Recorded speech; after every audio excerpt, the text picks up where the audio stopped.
Assalamualaikum warahmatullahi wabarakatuh. Selamat datang kembali di channel Hikmah Misteri. Dan tentunya masih bersama saya Mas Nara. Apa kabar kalian semua?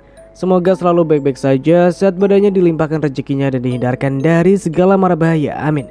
Di kesempatan kali ini saya akan menceritakan sebuah cerita horor dengan judul Kitab Iblis, melanjutkan dari part kemarin. Oke, sebelum ke ceritanya, bagi kalian yang belum subscribe channel ini, silahkan bisa subscribe dulu dan aktifkan lonceng notifikasinya agar kalian tidak ketinggalan cerita dari channel Hikmah Misteri yang akan selalu menggetarkan hati kalian. Oke, terima kasih, and so get ready to be haunted. Melihat kondisi Sani yang seperti itu, Mbah Laksmi lalu pergi ke dapur untuk mengambil segelas air putih.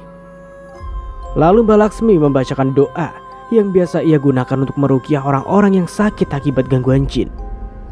Satu-satunya pintu masuk untuk menyelamatkan Sani hanyalah meruqyah sembari masuk ke dalam alam bawah sadar Sani yang tidak sadarkan diri. Seseorang dalam keadaan tidak sadarkan diri biasanya sangat mudah dan rentan untuk dimasuki berbagai pikiran jahat maupun baik. Maka ketika selesai membaca doa, Mbah Laksmi lalu mengibaskan air yang sudah dibaca ke wajah Sani. Sani langsung bergerak merespon. Seketika dia terbangun, matanya terbelalak, lalu menarik kepala Mbah Laksmi. Sehingga dua wanita ini saling bertatap mata. Keduanya saling tatap mata. Mbah Laksmi pun hanyut masuk ke dalam pikiran Sani. Di tempat yang gelap terlihat celah kecil. Saat mampu keluar dari kabut gelap, nampak terlihat rumah-rumah di sekitarnya seperti meleleh menjadi uap dan terbang ke atas seperti asap, namun menghabiskan materi apa saja. Rumah-rumah dan gedung yang terbuat dari beton nampak seperti plastik yang masuk ke dalam oven raksasa. Cara penguapannya seperti air yang mendidih. Bukan hanya itu saja, motor dan mobil-mobil tanpa pemiliknya juga ikut menguap seperti air yang mendidih. Semua tempat kosong, tidak terlihat adanya kehidupan. Mereka seakan telah mati semuanya. Jalanan aspal serta tempat-tempat lainnya semuanya mengalami proses yang sama. Kota Sampit saat itu terlihat seperti kota mati. Tidak ada aktivitas apapun. Semuanya berkabut gelap. Pepohonan di pinggir-pinggir nampak gundul oleh uapan yang aneh. Mbah Laksmi melihat kulit serta telapak tangannya. Dia berharap tidak ikut meleleh. Mbah Laksmi berjalan melewati jalan raya dan tidak lagi aneh serta heran melihat setiap materi yang mengambang ke udara. Sebab dahulu saat menolong ayahnya, dia juga memasuki alam seperti ini. Sepanjang perjalanannya, semua tampak kosong, tanpa ada siapa-siapa. Lalu orang tua itu menuju ke sisi sungai Mentaya. Sungai besar selebar 8 km dari seberang. Dia melihat sebuah rumah kayu besar yang masih berdiri kokoh dan utuh, padahal bangunan lain di sekitarnya telah menguap. Untuk mencapainya ke seberang, satu-satunya cara ialah menggunakan perahu. Mbah Laksmi mencoba berlarian ke sisi dermaga untuk mencari perahu. Matanya saat itu melihat sebuah perahu kecil. Orang tua itu pun segera turun ke air untuk mengambilnya. Merasa sangat memerlukan tumpangan ke seberang, Mbah Laksmi mau tidak mau harus mengambil dan memakai perahu itu. Wanita tua yang lemah ini berhitung, andai perahu kecil itu terus menguap, bisa jadi ia tidak akan pernah sampai ke seberang, lantaran dia akan tenggelam. Akan tetapi, jika berhasil, ia berharap masih bisa menyelamatkan Sani. Semoga belum terlambat, keluhnya. Mbah Laksmi memilah dan memilih perahu mana yang akan dia gunakan untuk mengarungi sungai Mentaya yang luas. Dia memilih dari sekian banyak perahu yang menguap, hanya ada satu perahu yang paling meyakinkan hatinya untuk bisa dipakai menuju ke tanah seberang. Perahu itu ia pilih karena selain kecil juga mudah dikayuh, sehingga saat digunakan tidak membuang banyak tenaga. Selain itu, perahu tersebut juga memiliki kondisi fisik yang lumayan lebih baik dari perahu-perahu lainnya. Tali yang diikat pada batang dermaga dilepas. Orang tua pemberani itu lalu mulai mengayuh sehingga air memberikan efek dorongan pada perahu. Perahu pun bergerak menuju ke seberang sungai. Kota itu terasa hampa, tidak ada apa-apa. Baik itu kehidupan, binatang ataupun angin. Semuanya terlihat seolah tidak ada yang hidup. Pikiran Mbah Laksmi jadi kemana-mana. Dia berpikir, kemana perginya semua orang? Apakah ini alam imajinasi Sani atau ini adalah rumah iblis? Mbah Laksmi sama sekali tidak mengetahui apapun tentang kota ini. Dan yang hanya bisa dia lakukan cuma mengayuh agar perahu cepat segera sampai ke seberang sungai. Dari tengah sungai, Mbah Laksmi melihat ikon ikonik milik kota Sampit, yaitu patung ikan jelawat. Saat itu, ikan jelawat juga ikut menguap meleleh. Padahal patung yang dibangun dengan anggaran besar miliaran itu bukanlah patung biasa, melainkan patung istimewa yang besar. Tempatnya juga sangat indah. Moncong ikan yang keluar dari mulut biasanya mengeluarkan air, kini tidak lagi ada. Warnanya yang dahulu orange abu-abu, kini menjadi gelap tanpa warna. Apakah ini gambaran kiamat? Apabila nantinya dunia kosong tanpa manusia?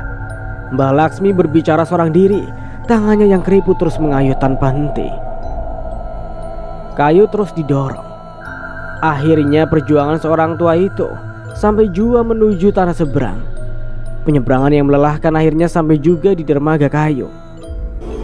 Mbah Laksmi berjalan menuju rumah besar 2 lantai yang atapnya dibuat menyerupai kubah kerucut.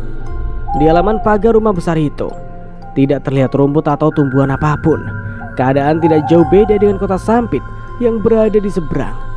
Semuanya sama, terlihat gersang dan menguap. Mbah Laksmi terkejut dan kebingungan. Jarinya terasa perih. Ternyata tanpa ia sadari, dari tadi tangannya terluka hingga mengeluarkan darah. Sesampainya di depan teras, Mbah Laksmi mendorong daun pintu. Saat pintu terbuka, nampak tangga berbentuk huruf U mengarah ke lantai atas. Di ruangan yang gelap dan samar-samar, ia tidak mendapati siapapun. Sampai-sampai akhirnya ia melihat seorang wanita dengan rambut terurai tiba-tiba saja hadir di hadapannya. "Laksmi, lama sekali kita tidak bertemu, nak," sapa Sani menjumpai Mbah Laksmi. Wajah Sani saat itu nampak pucat menyeramkan, menyeringai seperti serigala pembunuh, dan memanggil namanya dengan panggilan kata nak. Mbah Laksmi yakin orang yang menemuinya itu bukanlah Sani yang asli, melainkan seorang iblis yang menyerupai wajah Sani. "Kamu bukan Sani," bentak Mbah Laksmi. "Aku Sani. Coba kamu lihat sungguh-sungguh." Wanita itu mengangkat kedua tangannya. Pada ujung setiap jari terlihat warna hitam pekat yang menandakan bahwa wanita di hadapannya itu benar-benar seorang iblis. Mbah Laksmi memandangi wajah Sani palsu. Seketika ia terkejut. Di antara 2 mata Sani ada lagi 1 mata yang keluar dari balik dahi. Melihat wajah itu, Mbah Laksmi semakin yakin jika orang itu sebenarnya adalah iblis yang selama ini hidup dan bersemayam di tubuh Sani. "Mau minum?"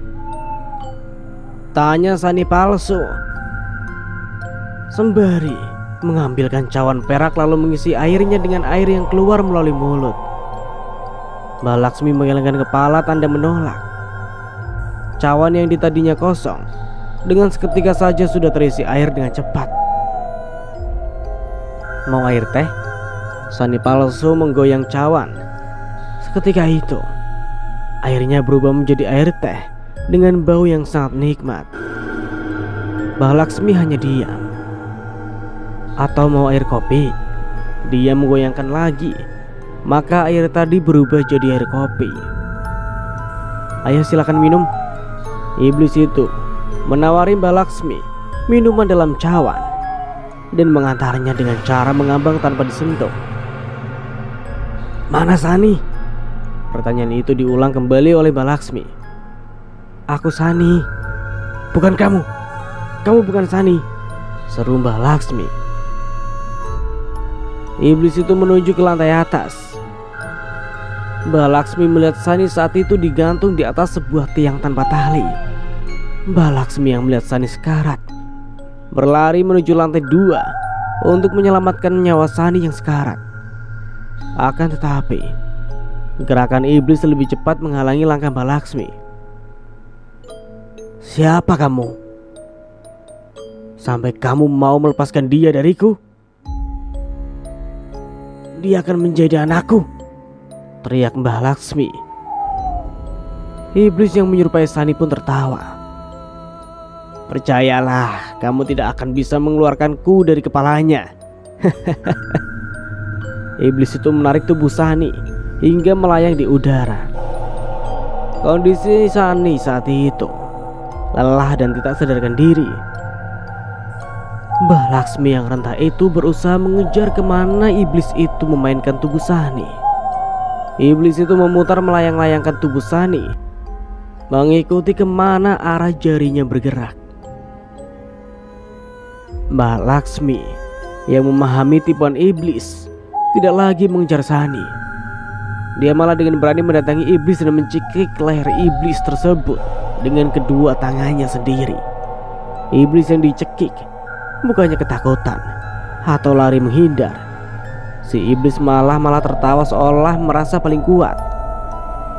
Dalam kondisi seperti ini, Mbak Laksmi teringat doa bagaimana keluar dari jebakan iblis.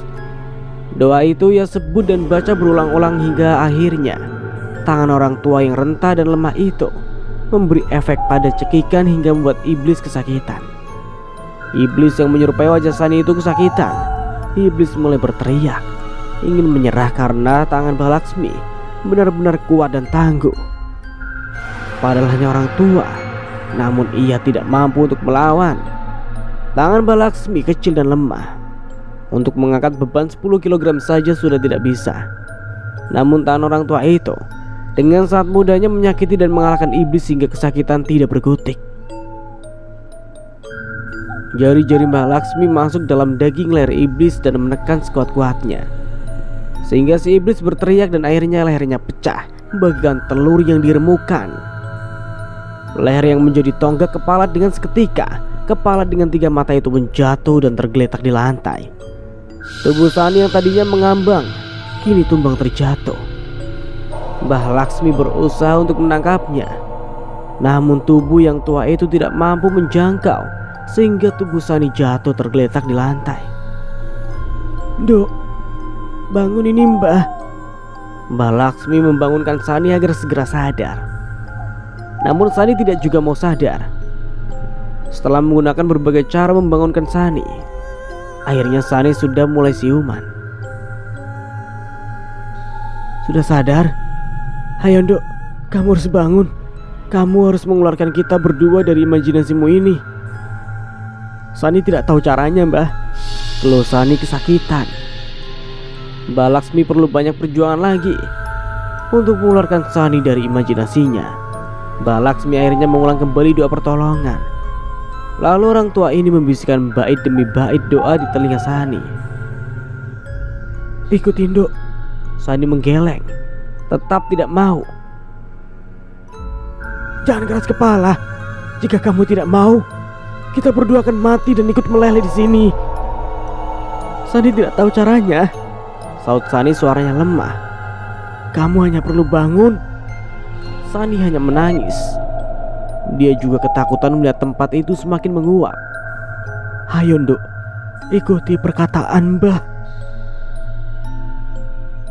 "Asyhadu an la ilaha illallah wa asyhadu anna Muhammadar Rasulullah," ucap Mbah Laksmi lalu diikuti oleh Sani. Seketika dahi Sani menjadi berair oleh keringat. Kedua orang itu kembali sadar. Mbah Laksmi pun akhirnya bisa keluar dari dalam imajinasi Sani. "Aku barusan bermimpi aneh Mbah, mencekik makhluk mengerikan." Mbah Laksmi tersenyum. "Mbah juga ada di situ." Sani mengangguk. Ia bernapas lega dan bahagia. Sani kira Sani sudah mati dan ternyata Sani masih hidup. Ucapnya sembari memegang kepala, pipi dan tangan. Dia menangis bersimpuh bahagia. Mbak Laksmi melihat Sani dan memandangi anak ini penuh dengan kasih sayang. "Maukah kamu Mbah?" mengangkat Sani jadi cucu Mbah, pinta Sani. Mbah Laksmi mengangguk lalu memeluk Sani dengan penuh kasih sayang. Saat tadi bermimpi, apa yang kamu lihat, Dok? Sani melihat sesuatu yang belum pernah Sani lihat. Siapa mereka yang kamu lihat, Nak? Orang tuaku, adikku serta seorang wanita berambut pirang dengan wajah seperti orang Belanda. Mbah Laksmi mendengarkan cerita Sani, menelan lidahnya. Mbah Laksmi menebak-nebak, apakah itu neneknya Annelies? Seketika Sani melihat pada wajah Mbah Laksmi. Orang itu mengatakan kalau dirinya adalah Annelies. Mbah Laksmi terdiam. Bukankah Annelies itu neneknya Mbah Laksmi? Mbah Laksmi mengangguk. Iya, dia memang neneknya Mbah. Dia yang pertama kali mengajarkan ilmu hitam di tanah Jawa. Sani memegang kepalanya. Dia menunduk mengingat momen yang sangat mengerikan. Iblis itu bersarang di kepala Sani. Dia menolak untuk keluar dari tubuh Sani. Lalu Sani melawannya. Iya, Mbah. Sani berusaha melawan, namun Sani tidak mampu. Iblis itu berkata bahwa Sani sudah tidak memiliki keinginan membunuh, tapi dia tetap ingin hidup di tubuh Sani sampai Sani mati. Sani kira tidak akan mampu dan mempan untuk mengalahkannya. Sampai akhirnya Mbah datang. Mbah Laksmi menyuruh Sani untuk meminum air putih yang tadi sudah dibaca dengan doa untuk ruqyah. Sani meminumnya. Mbah Laksmi mengelus-ngelus rambut Sani dengan penuh kasih sayang. Jika kamu ingin benar-benar kehilangan pengaruh iblis itu, kembalilah ke Tuhanmu. Kembalilah ke Tuhanmu sekali lagi, Nak. Mbah ingatkan padamu kata La ilaha illallah Muhammad Rasulullah. Sesungguhnya tidak ada Tuhan selain Allah. Aku bersaksi Nabi Muhammad adalah utusan Allah. Adalah kata yang menyelamatkan kamu dari iblis itu di kepalamu. Sani terdiam, mencermati ucapan Mbah Laksmi. Lalu ia menunduk dan berkata, ajari Sani sholat, Mbah. Mbah Laksmi menitikkan air mata. Ia memeluk cucu angkatnya dengan penuh kasih sayang. Dan cerita pun tamat. Oke, semoga kita bisa mengambil hikmahnya dari cerita pertama sampai di part terakhir. Ambil sisi positifnya dan buang sisi negatifnya. Dan dari saya tentunya mohon maaf bila ada salah kata atau dalam salah penyampaian cerita. Akhir kata, wassalamualaikum warahmatullahi wabarakatuh. Sampai jumpa di video berikutnya.